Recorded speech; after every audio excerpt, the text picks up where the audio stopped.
Стартуваме со уште едно информативно издание на КАД, што информативната редакција подготви за денес. Се враќаме веднаш по најавите. Потенцијалните купувачи на кавадаречки фени почнаа да вршат анализи на состојбата во комбинатот. Пат Стоби ќе се одржи едната година и покрај тоа што Министерството за култура не предвиде пари за истиот.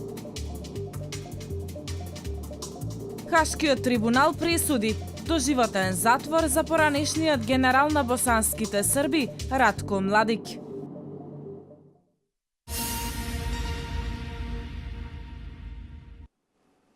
Потенцијалните купувачи на кавадаречки фени почнаа да влегуваат во фабриката и да вршат анализи на состојбата. Денеска во фени влезе инвестицискиот фонд од Женева, Швајцарија, Foss Asset Management, со цел да направат увид во комбинатот и да извршат анализи на состојбата пред да се одлучат за понатамошни крупни чекори околу инвестирањето. Грчко-швајцарскиот фонд, односно компанијата Foss Asset Management од Женева е еден од потенцијалните инвеститори на Фени Индустри. Денеска тие биле на средба во Фени со цел да направат увид во комбинатот и да извршат анализи на состојбата пред да се одлучат за понатамошни крупни чекори околу инвестирањето.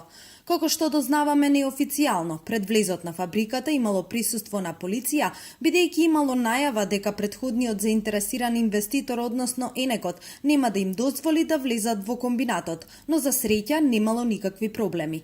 Извори од Фени за К1 телевизија велат, представници од Грчко-швајцарскиот фонд Далибор Балевски и Герасим Којунџиев биле пречекани од страна на предвремениот стечаен управник Мирослав Анастасиевски и сите заедно извршиле обиколка на комбинатот. Нашите информации се дека на средбата која се уште траеше до затворањето на овој прилог, биле изјаснети барањата на Фени и работниците дека тие сакаат континуитет во работниот однос без прекини исплата на плати секој месец, задржување на работата на сите затекнати работници. Истовремено и решавање на проблемот со долговите, кој од ден на ден е се поголем, како и обезбедување на сите услови за нормално одвивање на процесот на производството. Швајцарската инвестиција, компанијата Foss Asset Management, е сопственик на Falcondo, производител на фероникел во Доминиканската република, што представува носечки столб на незините инвестиции во металската и рударската индустрија. На интернет страницата на компанијата стои дека нивните намери се да инвестираат во овие сектори на подолг рок до 10 години, поради поволните цени на металите на берзите. Следниот курцијален чекор за решавање на судбината на Фени е рочиштето закажано на 29 овој месец во Велешкиот суд. Фабриката за производство на фероникел Фени Индустри е еден од најголемите индустријски капацитети кој изграден во Македонија во времето на Југославија со голем меѓународен кредит. Фени е изграден во 1983 година и од тогаш доживува многу падови и подеми.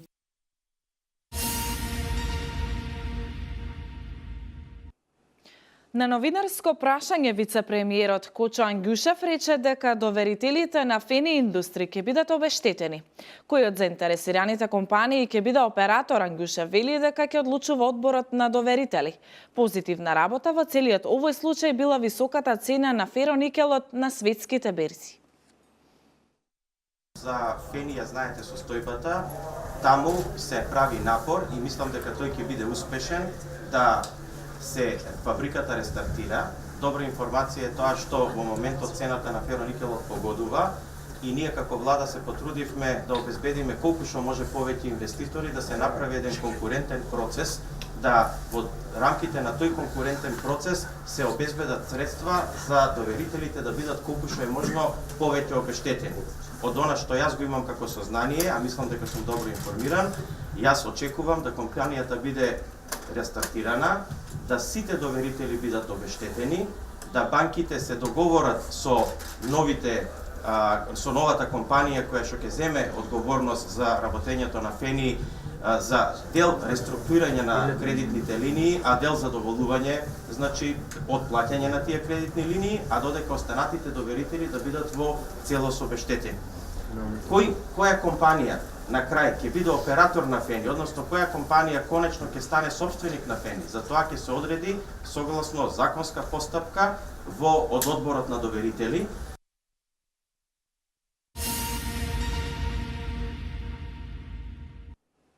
Фестивалот на античка драма Стоби ќе се одржи идната година и покрај тоа што Министерството за култура не предвиде пари за истиот. Колешката Валентина Михајловска со деталите. Фестивалот на античка драма Стоби идната година ќе се одржи иако Министерството за култура не предвиде пари за оваа културна манифестација, информираат од театарот Јордан Хаджи Константинов Джинот. Во минатото за овој фестивал, половина од средствата ги обезбедуваше ресорното министерство, а останатата половина општина Велес.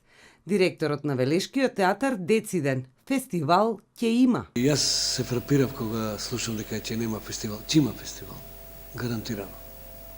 Дали ќе ни дадат пари или нема да ни дадат, не знам, тоа не ме интересира, само знам дека ќе има фестивал. Ние се одлучиме во театар дека ќе го направиме фестивал. Крстевски истакна дека деновиве очекува да се сретне со градоначалникот на општина Велес за да го слушне неговиот став, дали општината ќе продолжи со финансирање на истиот.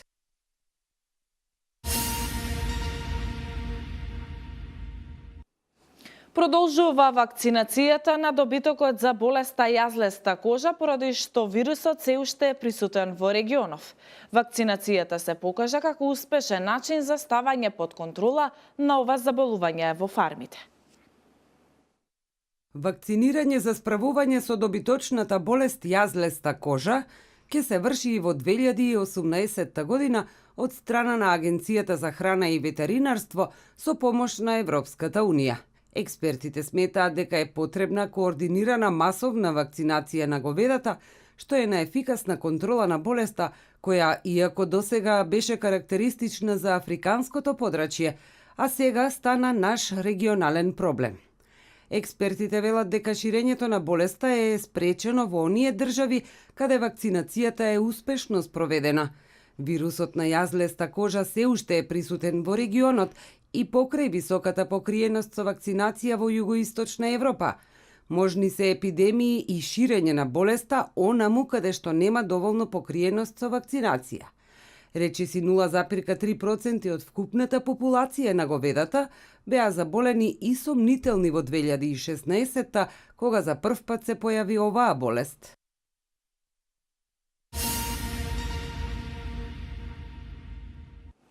Градоначалникот Митко Јанчев денеска во својот кабинет ги прими младите гимнастичари од Кавадарци, кои на државното првенство во гимнастика екипно го освоија првото место во А-лигата. Тој рече дека локалната самоуправа секогаш ќе ги поддржува успешните кавадарчани и најави буџет и програма за сите спортски активности во општината. Денеска градоначалникот Митко Јанчев во својот кабинет ги прими гимнастичарките од клубот Партизан 2014. Поводот за денешната средба беше освоеното прво место екипно на државен надпревар во Битола. Јанчев истакна дека општината ќе има слух за сите надежни спортисти и спортски клубови на кои помошта и поддршката ќе им биде потребна. Тој најави буџет и програма за сите спортски активности во општината. Како општина мислам дека сега сме на располагање, ќе бидеме отворени за сите оние кои што носат било каков пекари, било она што значи дали на индивидуално или на колективно спортување, да им даеме на поддршка. Ова е една работа кај што задолжително мора да го поддржиме, меѓутоа ние сакаме да направиме предуслови во делот на тоа што значи буџет и програма за сите спортски активности. Тоа ќе го правиме некаде во месец декември, кај што ќе направиме комисија за спорт, ќе го направиме буџетот и ќе ги распоредиме средствата во поддршка директна на спортските клубови. Значи пак ќе повторам и во индивидуални и колективни спортувања. Освоеното прво место е од големо значење како за младите гимнастичарки, така и за самите тренери. Во конкуренција од 120 учесници, да се биде прв е навистина голем успех за целиот клуб. Учествувале 8 градови со повеќе екипи, а децата покажале знаење и успешност, кое доаѓа како резултат на напорните тренинзи, големата пожртвуваност и желбата да се успее и да се биде прв. И покрај тоа што работат во незадоволителни услови, тие постигнале одличен резултат и успешно го представиле градот Кавадарци. Децата беа упорни, се извежбаа како што треба, беа пресречни кога го добија пехарот. Не да кажам неочекувано, значи се боревме со најјаките и успеавме. Го добивме пехарот, бевме пресречни сите заедно со нив. Дури мислам дека се уште не беа свесни кога го добија пехарот што се случува. Затоа што на претходните надпревари секогаш беа добри во гимнастиката, 0,25, 0,10 губиш награда, значи. Кавадарци како град во однос на овој спорт веќе се издигнува и се носи со другите градови. Нацева го изрази задоволството од резултатите од напорната работа заедно со гимнастичарките и нејзината колешка Елена Каракулева, но рече поддршката им е неопходна. Интересот за тренирање гимнастика е многу голем. Во клубот се запишани околу 70 членови на возраст од 4 до 17 години. Со ова се докажува фактот дека родителите полека се свесни што значи гимнастиката како базичен спорт, што овозможува правилен психофизички развој, како и градење на самодоверба, самопочит и самоконтрола.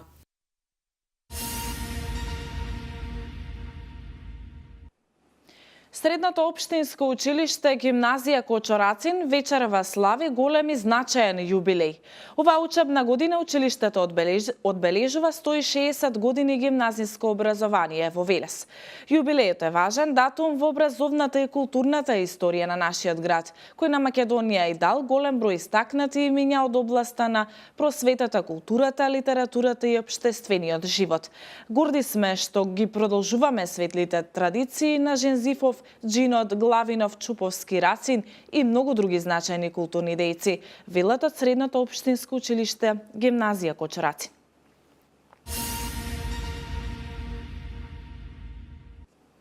Бугарската влада утре се очекува да го одобри предлог меморандумот за разбирање меѓу Министерството за транспорт, информатичка технологија и комуникации на Бугарија и Министерството за информатичко општество и администрација на Република Македонија за намалување на меѓународните тарифи за роаминг за телекомуникацијски услуги, јави БТА. Бугарскиот министер за транспорт, информатичка технологија и комуникации Мисковски денеска соопшти дека роаминг со Македонија ќе биде укинат за неколку месеци. Вестите од Македонија. Одложена е седницата која беше закажана за денеска од страна на председателот на Комисијата за европски прашања во Собранието на Република Македонија, пратеникот Артан Груби. На дневен ред беше второто читање на Законот за употреба на јазиците, соопшти Собраниската комисија за европски прашања. Датумот за одржување на истата дополнително ќе биде соопштен. Инаку за предлог Законот за употреба на јазиците се поднесени 90 амандмани, од кои 84 на ВМРО ДПМНЕ, 4 на СДСМ и 2 на БЕСА.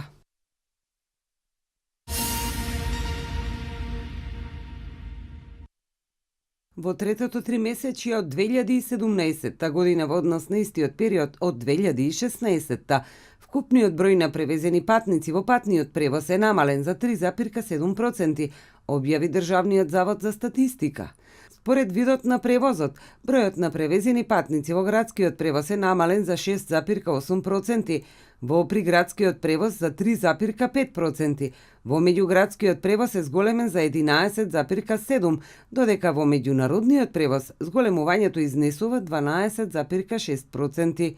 Во однос на второто тримесечје од 2017, вкупниот број на превезени патници е намален за 19,1%.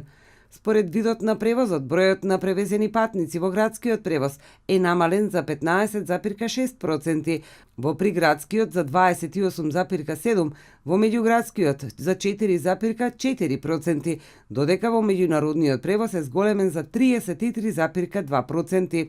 Како што објави статистика, во третото тримесечје од 2017 во однос на истиот период од 2016 вкупниот број на патничките километри во патниот патнички превоз е зголемен за 1,6%. Според видот на превозот, бројот на патничките километри во градскиот превоз е зголемен за 1,7%, во приградскиот е намален за 7,6%, во меѓуградскиот превоз е зголемен за 5,2%, додека во меѓународниот превоз зголемувањето изнесува 4,6%.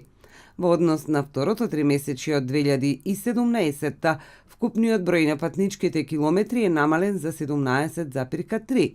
Според видот на превозот, бројот на патничките километри во градскиот превоз е намален за 44,4%, во приградскиот превоз за 40%, во меѓуградскиот за 2,5%, додека во меѓународниот превоз е зголемен за 19,8%.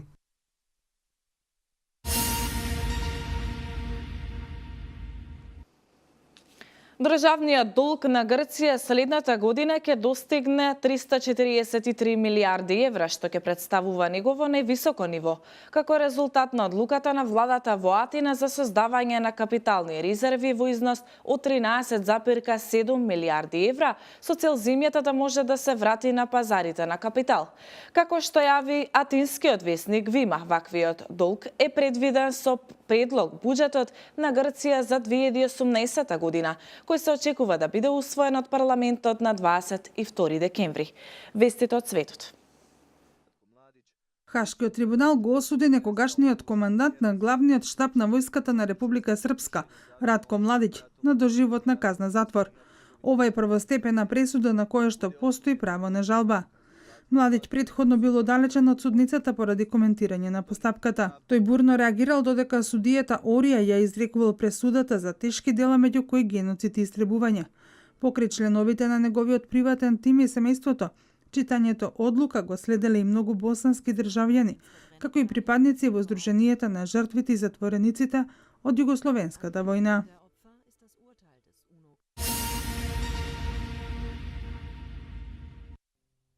Сигурна авион на американската воена морнарица Осумина се спасени по тројца се трага од 11 патници и екипаж кои што биле во транспортниот авион C2. Како што соопшти 7-та американска флота лоцирана во Јапонија, авионот се урнал во Јапонското море југоисточно од Окинава. Првичните информации за причината за уривање се проблеми во моторот.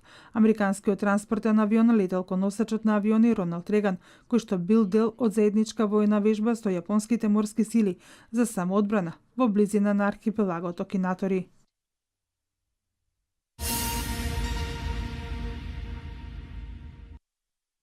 И по цена на членство во Европската Унија, Србија нема да ја признае независноста на Косово, изјавил српскиот министер за надворешни работи Ивица Дачич во изјава за медиумите при посетата на Буенос Ариес.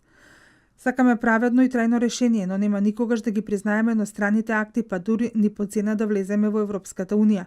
На пријателите кои ни помагаат и ни даваат политичка поддршка, им должиме голема благодарност. Меѓу нив е и Аргентина, земја која ја бројувам како една од незначајните партнери за Србија. Дачич посочил дека пријателството помеѓу Србија и Аргентина се темели на меѓустепно разбирање и заедничко определување за зачувување на темелните принципи на меѓународните односи.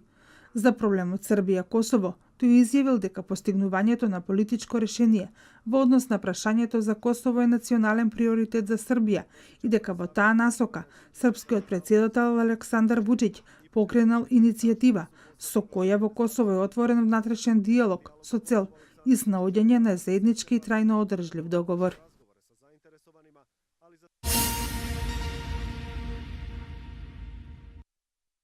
Тринаесет кинески и севернокорејски организации се соочуваат со санкции кои против нив ги воведе САД. Причините за воведување на санкциите се нивните активности, односно помагање на Пјонкјанг за да ги избегне нуклеарните рестрикции. Воведувањето на нови санкции се случува откако пред неколку дена председателот на САД Доналд Трамп повторно ја врати Северна Кореја на листата на држави кои поддржуваат меѓународен тероризам.